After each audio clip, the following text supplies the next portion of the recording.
góor du yërëm góor ku jekku sa morom rek yeey. man xale laa du ma yërëmee te du ma baale. waaw xale du sonn day xiif rek te góoru nelaw day noppalu.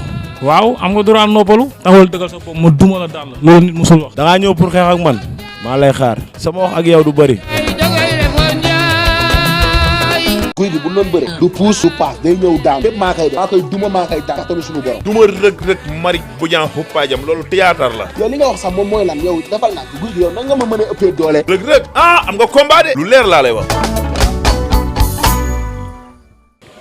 mbokk yi suivre luttetv.com ñoo ngi leen nuyuwaat bu baax di leen ziare toog ak Ndongo Lo mu demoon États-Unis def fa 4 mois xaw ma 5 mois ñibbisi gars yi ni dafa indi doole ñi dafa indi volume ñu fas yéene waxtaan ak moom rek ci géej a bëri bi mu demee foofu ak léegi ndax mbëri ñu ngi koy contacter ak conditions yi nga xamante ni moom la nekkee woon foofu nuyuwaat la rek bàyyi la nga nuyu mbokk internet yëpp bu ko defee ñu waxtaane ko comme d'habitude rek Ndongo Lo borom Grand Médine maa ngi lay nuyu bu baax di la ziar di nuyu nag ab Mor Lo neen dafa bëgg rek ci MMA bi te nañ ko jox bu sëkk ci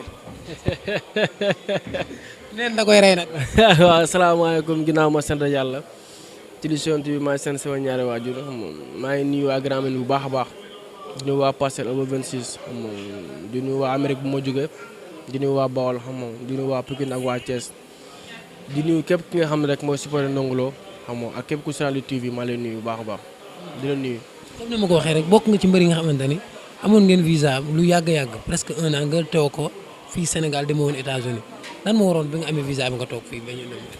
waaw lu waroon loolu mooy amoon ku ma dalal amoon ku ma jël si aéroport loolu bokkoon na ci ak tamit paysaay bii bi tamit bi Amérique Sénégal tamit yombul noonu te amaana di sant père ba bu baax a baax ak grand Aliou Lo bu nekk Italie maa ko sant bu baax a baax di santaale sama nijaay bii bi yombul woon moo tax ak kuréel affaire yooyu noonu yombul woon dëgg yàlla amaan tamit daa jotagul woon moo tax mais mu jotee dem naa loolu la quoi. amoon ku la dalal lan léegi ba nga demee kan moo la dalal. waaw grand Talla Lo maa ko nuyu moo jël si New York aéroport New York mu jël si aéroport New York yóbbu ma gàlleem ma ne fa ab diir si leen Pa Mor Lo woo ma dem gàlleem loolu la quoi. nga dem gàlleem États-Unis naka nga fa nekkee woon da nga demoon foofu pour liggéey wala da nga demoon foofu pour entraîner. non dama dem pour entraîner parce que 4 mois 5 mois et demi nit ki mënu fa liggéey loo xamante ni mooy loolu. dama pour entraîner yokk suma doole lu ma manqué woon ma yokk ko loolu laa defoon États-Unis. condition yi ci yenn condition nga nekk. waaw condition yu baax parce que seen Pa Mor Lo ak Thier ak Thiata Awa Gueye Seydou Mbaye Cheikh ak ñoom sama papa na États-Unis ñëpp jàpp nañ si wax dëgg yàlla jàpp nañ si bu baax a baax manqué moo woon dara billaahi wallaahi taala manqué woon dara Amérique barke yàlla. entraînement yi nan la doon demee foofu. waaw nee naa Pa Mor Lo jërë ma 3 coach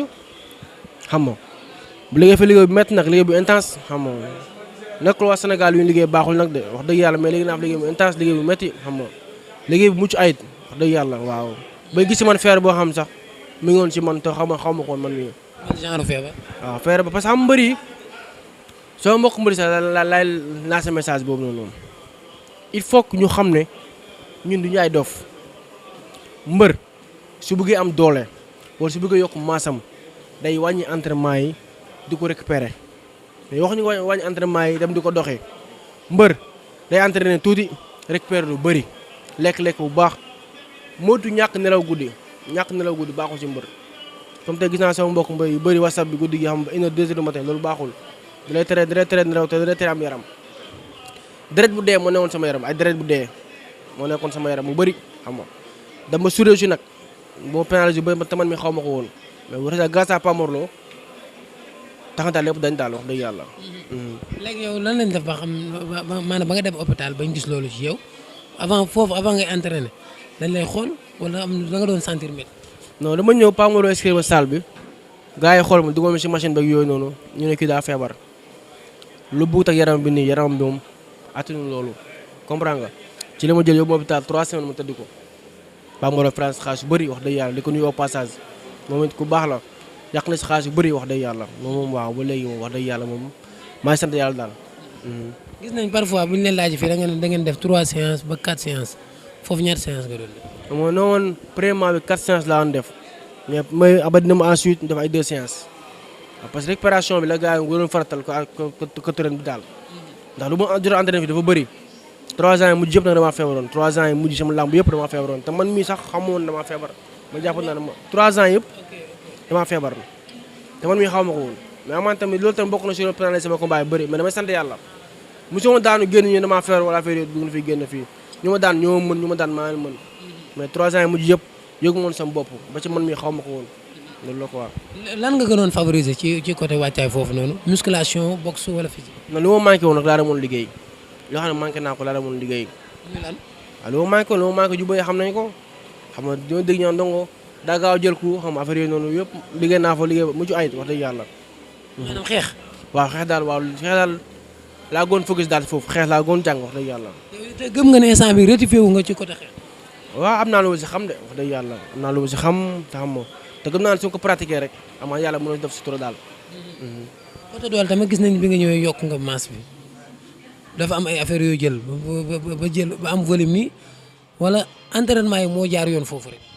non ay entraînement di lekk di naan mbër day naan protéine mbër day naan créatine waaw parce que dinaa ma nekk fii yëpp amaana benn la am si naan protéine xam nga ñaari yoon comprends nga mais mbër bu dul naan loolu rek yaa ngi si risque yaa ngi si erreur loolu daa bokk si nit. surtout ñoom ñoo la wax loolu. waaw surtout sportif daa bokk si mbër mbër naan protéine naan créatine mais loolu naan na ko liggéey te loolu liggéey na nga ko noppalu loolu la quoi amaana soo bëggee sa yaram tamit xam nga mun dem lu bëri loolu naan day ko entraîné trop entraîné day ko noppalu loolu la quoi. ñaata pot nga naan foofu. yu 4 kilos.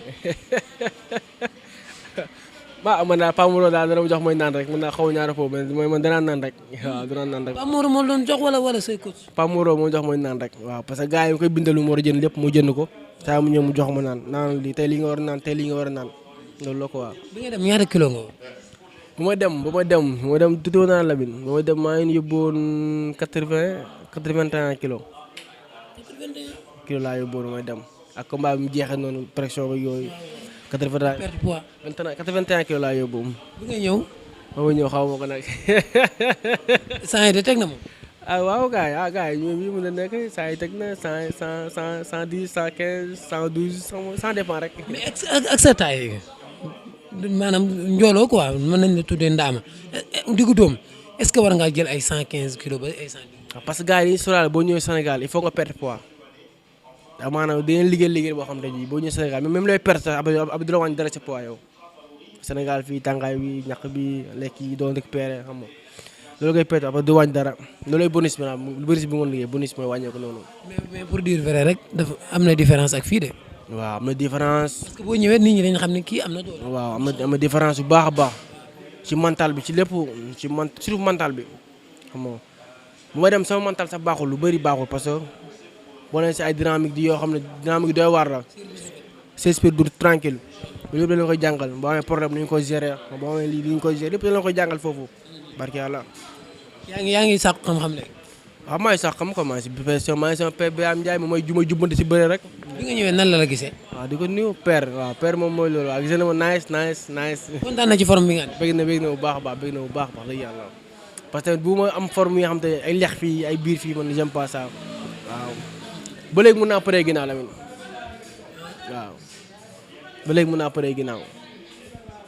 maanaam ndongolo bi bëri woon ak kéwal mi bëri woon ak ñoom bébé bis mi bébé taal la ngeen a bëri waaw ndongolo boobu moo fi nekk ba léegi. ndongolo bu ko raw moo fi nekk mais li ma manqué woon am naa ko te yaakaar naa ne am naa ko daal li ma manqué woon yaakaar naa ne am naa ko wax dëgg yàlla waaw. ndax promoteur yi ñu ngi lay contacter depuis boobu léegi. waaw ñu ngi may woo di wax combat mais xam nga nit ki moom baa ci la nga jóge rek doo soxla boobu da nga toog xool xalaat bu baax a baax booy tàng yi laa bëgg nag booy ma dégg dañoo tàng booy laa bëgg sama génération. ñan la. waaw sama génération bëri si làmb ji sama maas xam nga man Lamine musuma bëre koo xam ne maa ko mag mooy sama mag laay bëreel ñi ma bëri ñoom jiitu si làmb. ñenn ñooy sa génération. sama génération am nañ leen lan booy mujjee fële nii dinaa booy tàng yi rek. waxal ñan nga jàpp ni ñooy sa génération. presque booy am combat presque booy am nañ combat presque. parce que man sa génération xam nga ñan la comme bébé Talla boobu nga tudd bébé Bismi ñoom Pape Ndoye ñooñu yaakaar naa ne ñoo nekkoon sa génération. waaw ñu nekkoon sama génération mais tamit xam nga am na benn ak kii benn conteneur bu ñëw fan yii benn conteneur. ñooñu nga départ lool quoi laa bëgg ñooñu nga départ. waaw ñu nga départ lool ñooñu sax ñoom jur si làmb ay Pape Ndoye sax ñoom jur si làmb man 2013 laa dugg si làmb 2013. waaw même génération ngeen même moom 2013. 2011 dugg si làmb. 2013 non moom janvier 2013 la. waaw man tamit janvier 2013 laa bëri. dama leen a topp naa leen. ñoo départ ndok ñoo. naa leen di. waaw am na ñeneen am na benn conteneur bu wàcc si de am na benn conteneur bu wàcc si làmb ji de benn conteneur waaw loolu bu laa soxla nag waaw conteneur bu laa soxla waaw. léegi grand yi tamit foog ngay laaj ñaan sens ban grand nga soxla mu bari sax. grand duñu ma jël la xam nañ ne xale bu màgg na grand duñu ma jël xam nañ ne xale bu màgg na grand duñu jël de dañuy daw de. sa combat ak Alioune Sèye Junior Rojo. waaw loolu lépp làmb la loolu lépp combat la loolu lépp làmb la xam nga loolu lépp làmb la. yaa ngi Tidiane Faye. làmb la man nee naa la man Lamine billaahi wallaahi man amul benn mbëru may affaire yoon billaahi wallaahi taala en même temps danaa jum samay combat nag wax dëgg yàlla en même temps danaa jum samay combat mais sant yàlla nag ba yàlla defalee lépp. dafa jox leçon sa grand de Pape Mor Lo Tidiane Faye da ko jox leçon. waaw loolu revanche la Pape Mor Lo du Ndongo Lo du Pape Mor Lo amaana lu aar muy def nii Pape Mor Lo moom ko dàq fuuf comprendre nga baax na la mais xam nga rek am na loo xam ne mu ngi ci man te newu ci moom mais am na loo xam ne mu ngi ci moom moo ko def ci man waaw jàngal ma lu bëri daal wax dëgg yàlla te lu bëri jël naa ko ci moom waaw. ba da ngaa wuti feneen ba pare dem ñëw jël lim yor. jox na ma de Pape Mor Lo jox na ma de. mën a bëre. non c'est que gars yi suñu daanaan rek mais Pape Mor Lo bëri rek desaan yow mosoon toog sama garage mu dem entraînement ne ma ndongo ma ne ko naam mu ma sama ngem boo ko téye rek da nga mën a bëre ma bàyyi li ma liggéey dama téye ngem bi amaana bëri boobu mu topp ba léegi Mbacke Serigne Touba Mbacke amaana bëri boobu mu topp ba léegi. mais comme ni ñuy wax rek mbër su xamee adversaire am neex a utal combat ñu ma fi tudd sax maa leen tudd mais yow en personne am na ñàkkul ne am na ñoo xamante ni bëgg ngaa bëri ak ñoom dama bëgg nga wax. moom booy bëri yoo am combat booy bëri am nañ combat xam nga booy bëri am nañ combat fii xam nga bàyyi ba combat jàll rek. sa combat ak Ada Fass ay temps doon nañ ko wax de. ci yow la doon yàqu. waaw c'est que ndeysaan kooku ñemewu ma Lamine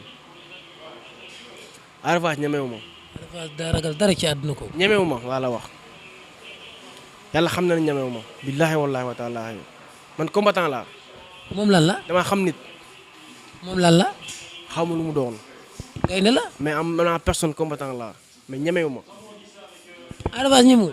billaahi wallaahi wa kitaab bi du ma sax ay waat si affaire yi Ada Fass ñemewu ma dama xam loolu la mel. Ada Fass lan lay ragal ci yow te mu mujjee dugg parcelle fii daan fi tafaam ba. waaw xam nga làmb boo waree daanu rek man erreur ngay def est-ce que comprendre nga baax mu la mais moom en personne laa ko de boo ko doon avance Ndongo Lo nii daan yóbbu delloo ko man góor yàbbu ma la mel ci lépp nag lu muy jaay booy gis naa ko booy di Ndongo Lo Ada Fass ñemewu ma su ma jëlee ma duma ko daan ko xool ma ko sax la mel. foo teg loolu. xool ma ko sax wóor na yàlla. déet dañ ko xool kay foo ko teg. c'est que xam nga yàlla moom bu defa day mel lu yàq te làmb tëdd sax ba naan ay Ndongo Lo Ada Fass. mais xam nga ne Ndongo Lo mi daan na qualifié numéro 2. maa ko jox daan arène bi boobu mu ngi tegle 5 combats 5 victoires ma dab ko daan ko. moo bëre moom man nga ko moom macha allah moom bëre moom. 30 secondes laa ko daan 30 secondes laa ko daan. ndigal. mel ni kuy ñaar ndigal waaye. daan nga ndigal. daa ngi petit ñaa fii xam nga bëri ay champion yu bëri fii te làmb tëdd rek moo tax la mel ni gars yi wax Ada Fass billaay wallaay tara ku dul moom képp kuy sa morom du ma sa morom la mel ni ay staffam sax xam nañu bu baax duñu ma jël billaay wallaay talaay mbër day bëri mënin Ada bari na mënin nag Ada moom mënin kese la yeggul ci loolu de daane man xam nga la laay jàpp mën a bëre ki daane tànk ki nga xamante ne day daane tànk day daane loxo buñ la songee nga bëre boo songee bëre te gis nañ ko yooyu yëpp. woo naa si benn émission yàlla dafa may bëre yàlla dafa ma ko may nekk lu ma jàng yàlla dafa may bëre loolu dafa ma ko may nekk amaan nag Père Birame Ndiaye mu ñu corriger si lu bëri ndax nit ki bépp lépp lu mu liggéey rek dina toll foo xam ne di nga dóor sa bopp yu cax mat sa bopp yu cax quoi moom di nga juum mu ñu corriger si lu bëri mais bëre moom Lamine billaahi wallaahi yàlla dafa ma ko may man dafa may bëre ba ma xam ko doxewu ma ko waxewu ma ko naagu ma si mais lu ma yàlla may la ma doyloo ko sant ko tamit bu mu yokk mais bëre moom mun naa fekk ko xamul dara ma jàngal ko bëre mun naa fekk ko xamul dara ma jàngal ko bëre ba mu mën a bëre. Onde le Fou. Onde le Fou 3 ans sama combat moom 3 ans nii Onde c'est que bilaay Lamine gars yi duñu ma jël de. baaxul ci gone de. gars yi duñu ma jël. day entraîné chaque jour baaxul ci gone yi. Onde mbëri kenn entraîné leen ci normal léegi wóor na yàlla barke yàlla Lamine laa ma tërëdd rek barke alxuraanu karim sama génération noonu ñu bëre ay Onde yu sax si moom daanaka yàpp ay mag lañ wóor na yàlla sama génération noonu ñu bëre. wala ñu bëre say morom daal nga bëgg a mbëkkante. lamb jànk laa bëgg lamb yu neex bu jànk waaw lamb xale waaw. baax na amul problème promoteur yi dégg nañ la ñoom Fallou Ndiaye peut-être ngi noonu borom la 6 mi ngi nii ci ginnaaw waaw moom. waaw di kontaan naa ci yow bu baax a baax. ana Papa Ndiaye gis nga ko États-Unis yaa ancien. bàyyi tur boobu. nee na su ma ko waxee Papa Ndiaye day tiit ndax nee na maama moo ko doon woowee noonu nee na su déggee Papa Ndiaye rek day tiit. waaw turam Bando déggante nañu États-Unis déggante nañu mais gisante wuñ quoi déggante nañu baax a baax tamit xam nga ñaan na moo xam moom it sama grand bu baax la wax dëgg yàlla waaw mbëri moom amul benn mbëri bu ne gis naa ndongoloo fii wala ndongoloo fii parce que entraînement moom taxoon jóg ak liggéey na sama yaram dégg naa nag buuse di ma tëkk buuse ba mu daanee kii jëf jël buuse yamal ma duma sama morom lépp loo jaay maa la ko pële yamal buuse soo ma jëlee dinaa la kaaw de leer laa la wax waaw buuse yamal nag daan def jël la mu tax nga mu ay nongoloo ak kii rek morom booy de leer laa la wax yamal rek. kontaan naa ci yow. maa gën a bëgg ci yow di nuyu ñëpp di sant ñëpp di gërëm ñëpp di la nuyu di la sant di la wax ne yow it xam nga yaa ngi góorgóorlu bu baax a baax ci li ngay def xam nga amaana Europe bu ne si kanam lañuy corné mais maanaam bu si ginnaaw kenn du ko corné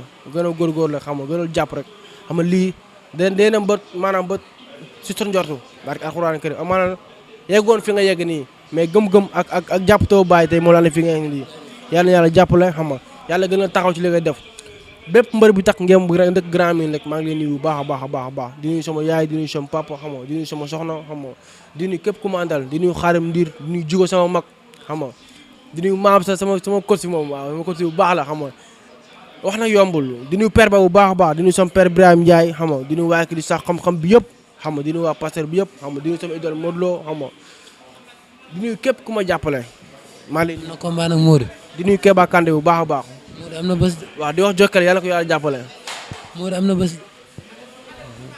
combat bi yàlla na am ak jàmm ak salaam dina am kay le 13. yàlla na am ak jàmm ak salaam yàlla na am ak su amee. soo amee ngeen seetaan rek gis di ngeen gis lu bëri di ngeen gis lu garaaw billaahi wa Pikine la de à domicile. lu gaa yaakaar amul nag déedéet lu gaa yaakaar amul Lamine dina ak jamono. góor du yërëm góor ku jekku sa morom rek yeeyi. man xale laa du ma yërëmee te du ma baale. waaw xale du sonn day xiif rek. te góoru nelaw day noppalu. waaw am nga droit noppalu. taxawal dëggal sa bopp ma duma la daal la. loolu nit musul wax. da ngaa ñëw pour xeex ak man. maa lay xaar. sama wax ak yow du bëri. guy gi bu doon bëre du puus du paas day ñëw daan lépp maa koy def maa koy duma maa koy daan tamit suñu borom. duma rëg mari bu ñaa xuppaajam loolu théâtre la. yow li nga wax sax moom mooy lan yow defal naa guy gi yow nan nga ma mën a ëppee doole. rëg am nga combat de. lu leer laa lay wax.